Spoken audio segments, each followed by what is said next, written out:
സമൂഹം മുഴുവനും എതിരായി, സ്വന്തം ഉപ്പ പോലും എതിരായി, എറിഞ്ഞാട്ടുമെന്ന് പറഞ്ഞപ്പോഴും ബോധ്യപ്പെട്ട ഹക്കിൻ്റെ കൂടെ മരണം വരെയും നിലയുറപ്പിക്കാൻ മഹാനായ ഇബ്രാഹിം നബി അലൈഹി സ്വലാത്തു വസ്സലാം കാണിച്ചു തന്ന ആദർശ കണിശത പ്രിയമുള്ളവരെ അദ്ദേഹത്തിൻ്റെ പാത അനുധാവനം ചെയ്യുന്നവർ എന്ന് രാവിലെയും വൈകുന്നേരവും അടിവരയിട്ടുകൊണ്ട് വായിച്ചുകൊണ്ടിരിക്കുന്ന, പറഞ്ഞുകൊണ്ടിരിക്കുന്ന, പ്രഖ്യാപിച്ചുകൊണ്ടിരിക്കുന്ന നമുക്കുണ്ടാകണമെന്ന് സൂചിപ്പിക്കുകയാണ്.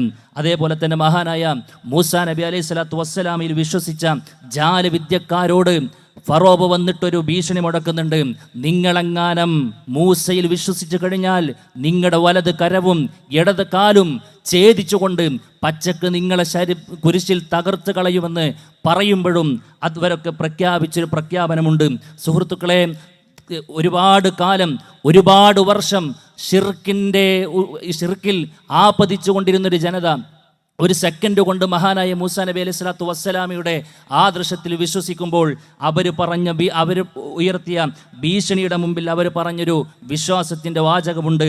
അവർ പറഞ്ഞു, ഖാലൂ ലൻ നുഅ്തിറക അലാ മാ ജാഅനാ മിനൽ ബയ്യിനാതി വല്ലദീ ഫതറനാ.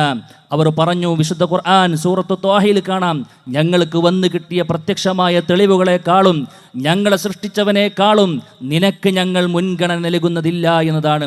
എന്തുകൊണ്ടാ പ്രിയമുള്ളവരെ, അവർ ഈ ശക്തമായ മരണം മുഖാമുഖം കാണുന്നിടത്തും തൊട്ടടുത്ത സെക്കൻഡിൽ ശരീരം പിച്ചു ചീന്തപ്പെടുമെന്ന അത്രയേറെ മുൾമുനയിൽ നിൽക്കുന്ന സമയത്തും ആ ഒരു കണിശമായ തീരുമാനമെടുത്തതെന്ന ചോദ്യത്തിന് അവർ ദീനിന് കാണിച്ച വിലയാണ്, ഇസ്ലാമിക ആദർശത്തിന് അവർ കാണിച്ച വിലയാണ് നമുക്ക് കാണാൻ കഴിയുന്നത്.